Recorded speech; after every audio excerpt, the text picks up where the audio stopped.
Hello everyone.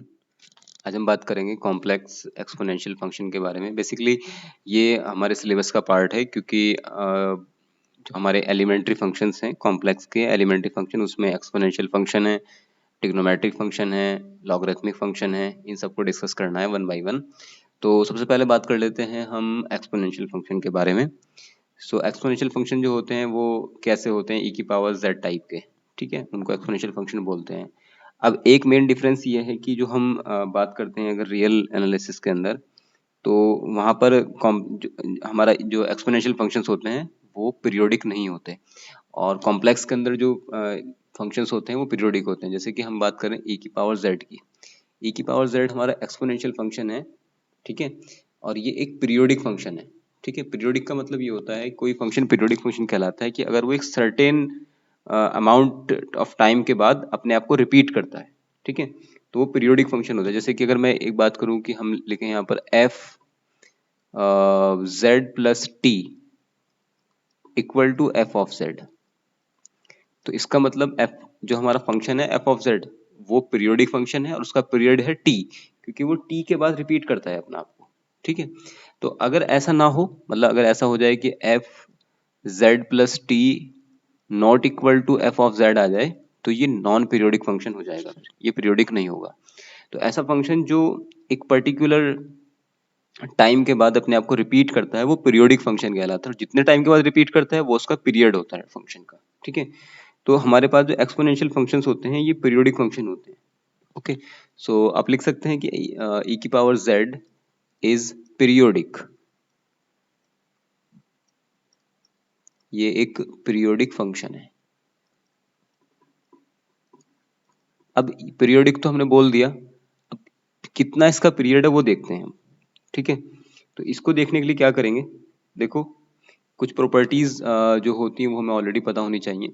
जैसे first e to the power z plus two pi I, इसमें मैं to pi I add कर देता हूँ, तो क्या मैं इसको ऐसा लिख सकता हूँ e to the power z into E to the power two pi I. Okay, इसे ऐसे लिख सकते हैं, which is equal to E to the power z।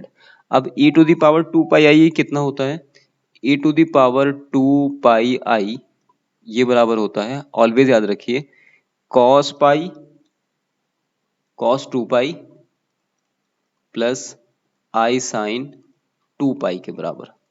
ठीक है, हम किसी भी ई की पावर जेड को या ई की पावर टू पाई को, ई की पावर पाई को इस फॉर्म में लिख सकते हैं। ई की पावर पाई को लिख सकते हैं कॉस पाई प्लस आई साइन पाई के फॉर्म में। ठीक है, तो अब हम इसकी जगह ये पुट कर सकते हैं। अच्छा, ये तो आपको क्लियर हो गया होगा कि ई पावर जेड को हम ऐसे लिख सकते हैं, क्योंकि अगर बेस इक्वल पावर ऐड हो जाती है, तो इसलिए हमने इसको ई की पावर जेड इंटू ई की पावर टू पाई आई लिख दिया। अब ई की पावर टू पाई आई को लिख सकते हैं कितना, कॉस टू पाई प्लस आई साइन टू पाई, ये आपको याद रखना पड़ेगा। ठीक है, वैसे ये कोई याद रखने की बात नहीं है, ये तो मतलब आप छोटा सा प्रूफ भी कर सकते हो इसे कि ई की power two pi I cos two pi plus I sine two pi के बराबर होता है। इसी तरह अगर ई की पावर पाई की बात करें तो कॉस पाई प्लस आई साइन पाई के बराबर हो जाएगा। ओके, अब हमें ये पता होना चाहिए कि ई की पावर जेड तो as it is, cos two pi की वैल्यू कितनी होती है, कॉस टू पाई की वैल्यू होती है one plus iota sine two pi की वैल्यू होती है जीरो, तो ये फाइनल कितना मिल गया, E to the power Z ही आ गया लौट के। तो ई की power Z plus two pi I equal to E की पावर जेड, तो इसका मतलब ये एक पीरियोडिक फंक्शन है और इसका पीरियड कितना है टू पाई आई, क्योंकि टू पाई आई ऐड करने के बाद वो अपना आपको एज इट इज रिपीट कर रहा है। ठीक है, जैसे मैंने आपको बताया कि जेड में टी ऐड करने के बाद F of Z as it is आ जाता है, तो हम कहते हैं कि एफ ऑफ जेड एक पीरियोडिक फंक्शन है विद पीरियड टी। इसी तरह से हमने यहाँ पर जेड में टू पाई ऐड किया, तो टू पाई ऐड करने से हमें ई की पावर जेड मिल गया। अच्छा, ये किसके लिए, फॉर ऑल जेड, ये सभी जेड के लिए है। ओके, तो इसका मतलब क्या हो गया, इसका मतलब ये हो गया कि e की power z is a periodic function, ये एक पीरियोडिक फंक्शन हो गया with period pi, with period two pi. Okay, क्योंकि इसमें टू पाई ऐड करने से हमें वापस e की पावर z मिल चुका है। चलिए, अब इससे रिलेटेड और कोई प्रॉपर्टी को देख लेते हैं, और क्या प्रॉपर्टी देखें इसकी, कुछ और इससे रिजल्ट रिलेटेड देख सकते हैं आप ना। एक जनरल बात ये याद रख लें कि e की पावर आई एक्स, ठीक है, ये ऑलवेज बराबर होता है cos x प्लस आई साइन एक्स के। ये नोट कर लें। इसी को मैंने अगर यहाँ पे x की जगह में 2 पाई लिखूंगा तो cos 2 पाई प्लस आई साइन 2 पाई आ जाएगा। x की जगह में पाई लिखूंगा तो cos पाई प्लस आई साइन पाई आ जाएगा अकॉर्डिंगली। तो e की power I x equal to cos x plus I sine X के बराबर ये होता है। ओके, सो इसका मतलब आप इसको e की पावर x को हम ना ऐसे भी लिख सकते हैं। एक फॉर्मेट इसका ये भी हो सकता है e x P z plus, जैसे मैंने वहां लिखा ना e की पावर z प्लस 2 पाई, तो इसीलिए 2 पाई आई, तो e एक्स पी e की पावर, इसका मतलब है e की power z plus 2 pi I, ये किसके बराबर हो गया, ये लॉट के बराबर हो गया e एक्स पी, मतलब एक्सपोनेंशियल फंक्शन ऑफ z, किसके लिए, फॉर ऑल z के लिए। ओके, यही बात, ये वाली बात मतलब e की पावर 2 पाई आई को हम ऐसे भी लिख सकते हैं, कुछ किसी बुक में ऐसे गिवन होता है ई एक्स पी जेड प्लस 2 पाई आई, तो इसका मतलब एक्सपोनेंशियल फंक्शन का जो पीरियड है वो कितना हो गया 2 पाई I. Okay, so I hope ये आपको अब क्लियर हो गया होगा। अब इसमें एक दो नोट और देख लेते हैं कुछ हम लिख के यहाँ पे, ताकि इससे रिलेटेड, क्योंकि हमें सारे कुछ रिजल्ट जो भी इसके आसपास कुछ रिजल्ट्स होते हैं वो डिस्कस करने हैं, तो इस वजह से कुछ ना कुछ हम और देख सकते हैं इसके आसपास के कुछ रिजल्ट्स को। तो अगर मैं यहाँ पर मॉड साइन लगा देता हूँ तो क्या बन जाएगा, उसकी होल वैल्यू कितनी हो जाएगी उसको देख लेते हैं। जैसे कि मैंने इसी की बात की है अभी, e to the power I x equal to, ये लिखा है मैंने cos x प्लस आई साइन एक्स। ओके, अब मैं अगर इस पे मॉडुलस लगा देता हूं तो ये हो जाएगा e to the power I x modulus, ये मॉडुलस साइन होता है, ठीक है। ये बराबर होता है किसके, अंडर रूट में cos x का whole square plus imaginary part जो है यहाँ पर i का कोफिशिएंट उसका होल स्क्वायर साइन x का whole square, which is equal to under root में cos square x plus sine square x, which is equal to under root 1, which is equal to 1। तो यहां से क्या implies हो गया कि e to the power I x equal to always 1 के होता है, ठीक है ना। अब x की किसी भी वैल्यू के लिए, फॉर ऑल x के लिए, और x कैसा है, रियल है, for all x belongs to r, इसको ऐसे लिख सकते हैं।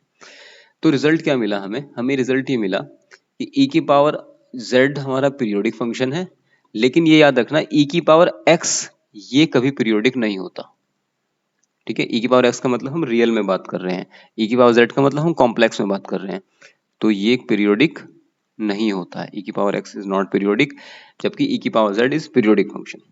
ओके, और हमने मॉडल्स बता दिया आपको कि मॉडल इसका 1 आता है। ओके, कोई एक इस पे क्वेश्चन देख लेते हैं हम करके अभी सॉल्व।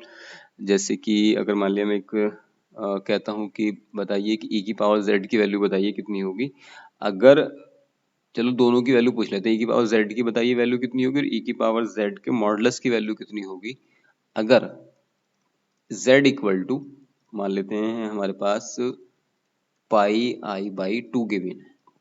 ओके, तो अब कैसे सॉल्व करेंगे, पहले हम e की पावर z की बात कर लेते हैं और फिर e की पावर इसका मॉडुलस की बात कर लेते हैं।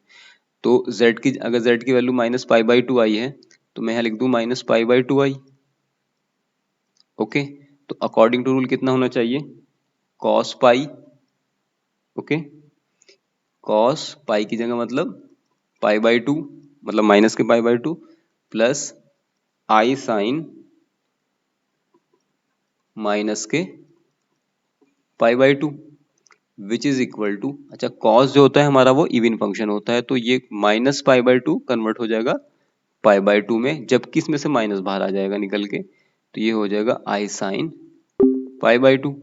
cos पाई बाई 2 की वैल्यू कितनी होती है 0, minus I sine pi by 2 की वैल्यू होती है 1, तो इसकी वैल्यू कितनी आ गई, minus I. Okay, so I hope ये आपको क्लियर हो गया होगा कि e की पावर माइनस पाई बाई 2 आई की वैल्यू कितनी आ गई, माइनस के आई, ठीक है। अब ये कह रहा है कि इसके मॉडुलस की वैल्यू बताइए। तो चलो भाई मॉडुलस की वैल्यू को भी देख लेते हैं। मॉडुलस की वैल्यू कितनी हो जाएगी, यहाँ पर इसे सॉल्व करते हैं, मतलब इसके ऊपर मॉडुलस साइन लगाना और तो कुछ नहीं करना आपको। तो e to the power minus के पाई बाई 2 आई के ऊपर मॉडुलस लगाने का मतलब हो गया कि इसकी जो वैल्यू आई है माइनस के आई, इसके ऊपर मॉडुलस लगाना। ठीक है, तो इसके ऊपर मॉडुलस लगाने का मतलब कितना हो गया, आई का मॉडुलस कितना हो जाएगा।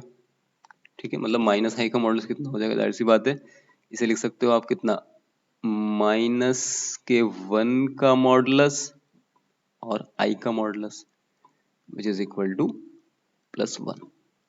ओके, समझ रहे हो ना कि आई की जगह -1 का तो मतलब मॉडुलस का मतलब होता है उसकी पॉजिटिव वैल्यू, निगेटिव को पॉजिटिव में कन्वर्ट कर देता है मॉडुलस फंक्शन जो होता है हमारा। ठीक है, तो माइनस का हो गया प्लस, और आयोटा, आयोटा जो मैंने अभी बताया आपको, आयोटा को हम कैसे कन्वर्ट कर सकते हैं, जैसे हम आयोटा को लिख लो थोड़ी देर के लिए, समझाने के लिए बता रहा हूँ ऐसे ही, 0 प्लस आयोटा।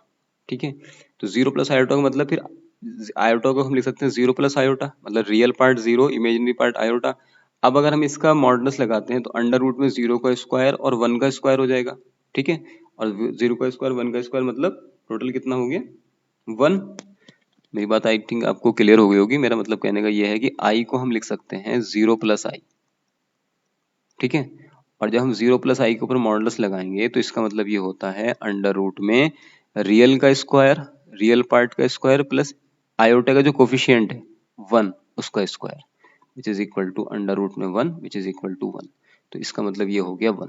ओके, सो मॉडुलस की वैल्यू हो गई 1 एंड e की पावर z की वैल्यू हो गई कितनी, माइनस के आई। बस इतना सही इसमें हमें करना था और कुछ इसमें इससे ज्यादा है नहीं करने के लिए। और भी आप जैसे कि एक आधा क्वेश्चन और देख सकते हैं इसमें।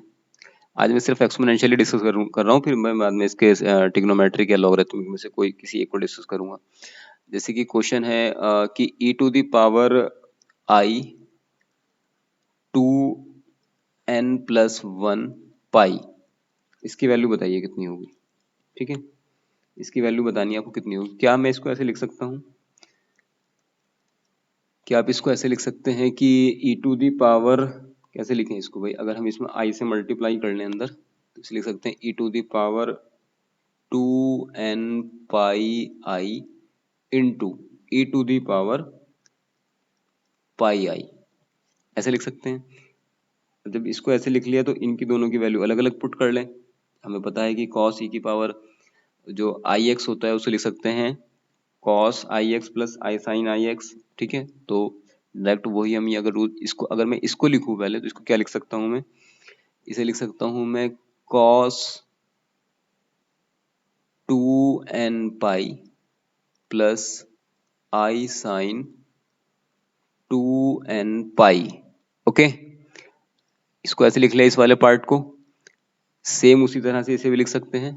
हालांकि ये जो होता है ना e की पावर आई पाई इनकी वैल्यू याद हो जाती है, इसे मैं तो सिर्फ एक्सप्लेन करके दिखा रहा हूँ आपको, अदरवाइज ये वैसे ही आपको याद हो जाएंगे e की पावर पाई आई की वैल्यू कितनी होती है। ऐसे इसे क्या लिख लें हम, cos pi plus I sine pi which is equal to, अभी बताओ 2n पाई की वैल्यू कितनी हो जाएगी, cos 2n पाई की वैल्यू कितनी होगी।